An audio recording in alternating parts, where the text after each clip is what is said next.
from sunny Jyväskylä, Finland. We have here very beautiful autumn colors. I'm Juhani Lillberg, the president of International Snow Sculpting Association. I'm not speaking now about autumn, I'm speaking about winter, especially winter art. Winter changed the nature. Winter makes things uniform, colors and details disappear. And weaves come abstract. Winter hides something, but brings also a new possibility to the lives of people and nature. Winter, snow and ice, cold and dark, has been during centuries considered to be negative. People have begun nowadays to demand serious thinking of the world where we are living in, to think new relationships also to the nature and its resources. Life in wintertime is not merely sleep. It can have its own kind of activity, sport, plays, art, and other kind of outdoor activities. Good examples of those new possibilities are winter festivals and snow and ice sculpting events.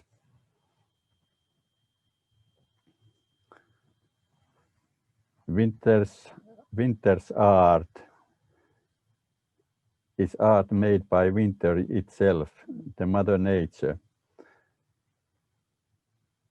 Winter art, on the other hand, is made by artists, by man, and using the materials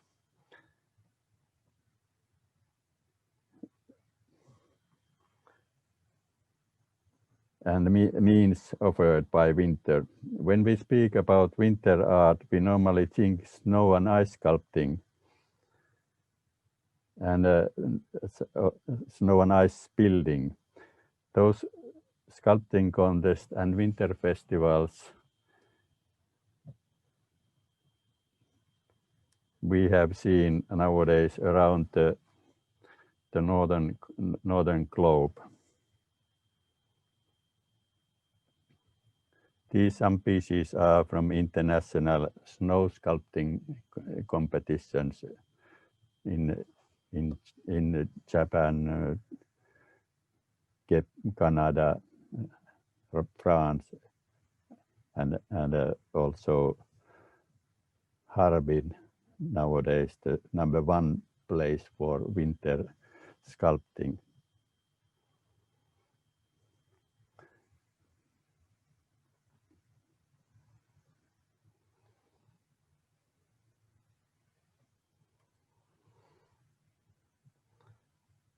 The snow and ice sculpting and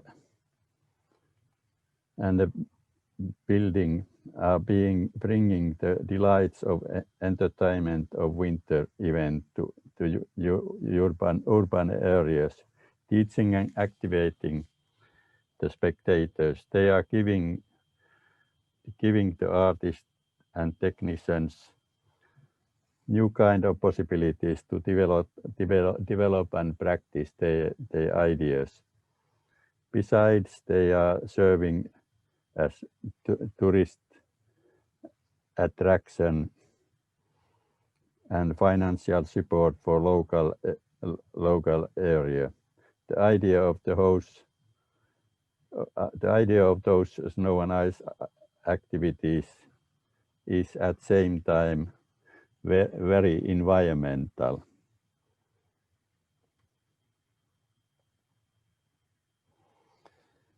Environmental art is a wide trend which developed together with environmental movement and policy in the 60s. We can We can speak about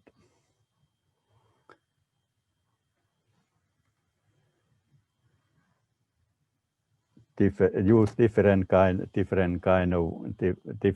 of words: eco art, land art, city art, community art, space art, public art, professional art.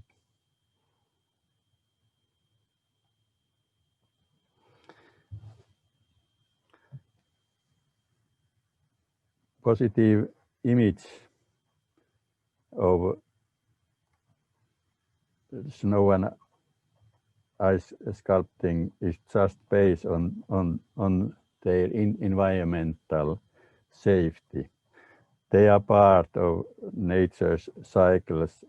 They turn into water when melting and become sculpting material again later. Here are some positive things connected to snow and ice sculpting and building. Ecological materials, part of nature's cycle, cheap and easy to work, safety, can bring winter nature also to urban circumstances in positive way. Open activity, good art and environmental education. Ice and snow sculpting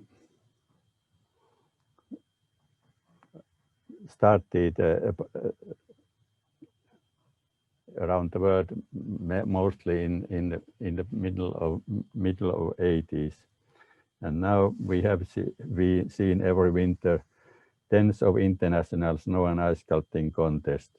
Almost every northern village has their own winter festival. Biggest of them, like Sapporo and especially nowadays Harbin in China, have millions of visitors.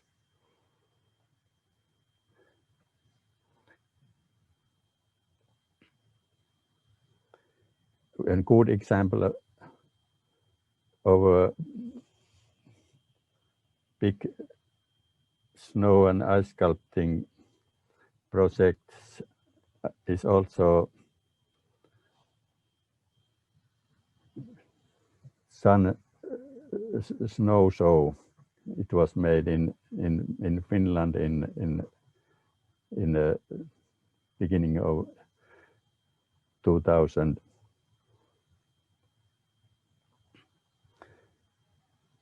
But here you can see some pictures from those big festivals.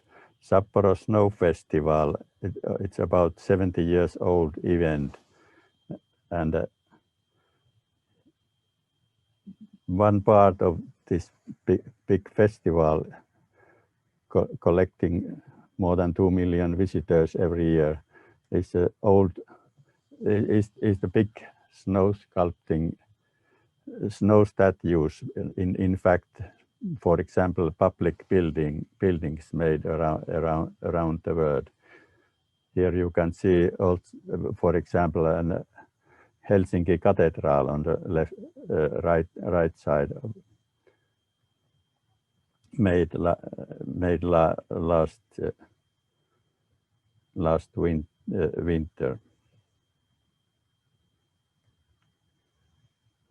Sapporo people have seen all the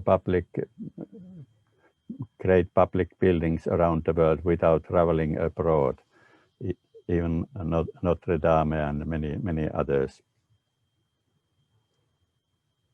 Harbin Ice and Snow Festival organizers told last winter that the amount of visitors, the total amount of visitors was 23.7 million people, but it is consisting, this festival, in fact, from many events, many big festivals.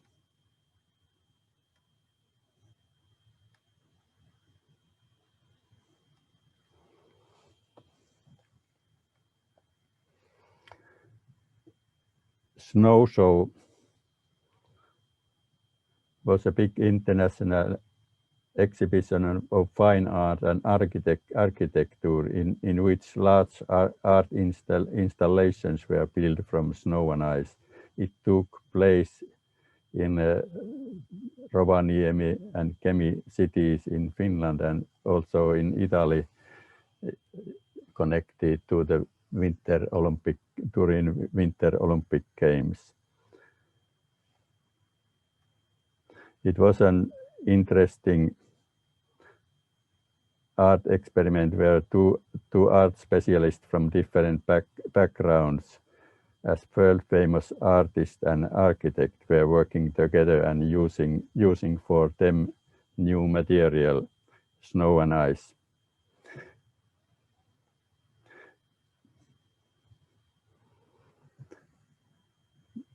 We have seen also different kind of special snow and ice projects. Here are a couple of pictures from a famous flamenco project made in Harbin 2 years ago. The flamenco means of course, the dress of Spanish woman, but this flamenco tower is a little bit bigger. It was over 30 meters high, made of hardened ice. Decoration of parks and gardens and streets is also one possibility to use snow and ice for delighting the people. But let's go to the conclusion of the topic of the and to the topic of the seminar, sustainability of winter art. Environmental artworks can also have harmful influences for environment. Big winter festivals are wasting energy, wasting water, materials, adding traffic problems, and in certain circumstances perhaps spoiling also the flora, concerning especially man-made ice. The effects are, however, local and very easy to control, and not only connected to winter art or winter festivals.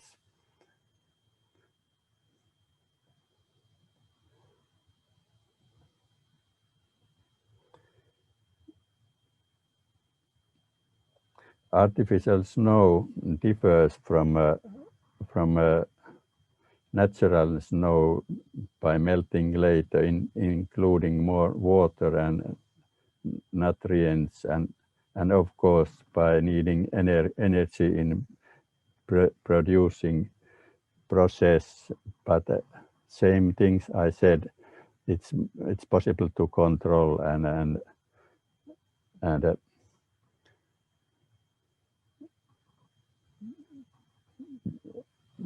handle same way like normal snow.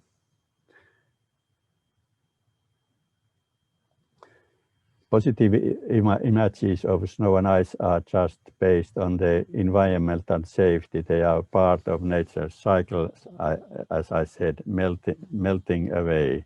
Winter events have many kind of positive social and cultural and even ecological effects. Surely they have also positive effects for the employment and economy. My opinion as a snow and ice artist is that to sum everything together, snow and ice sculpting, winter art, is a very sustainable way of doing world better for living. Thank you very much.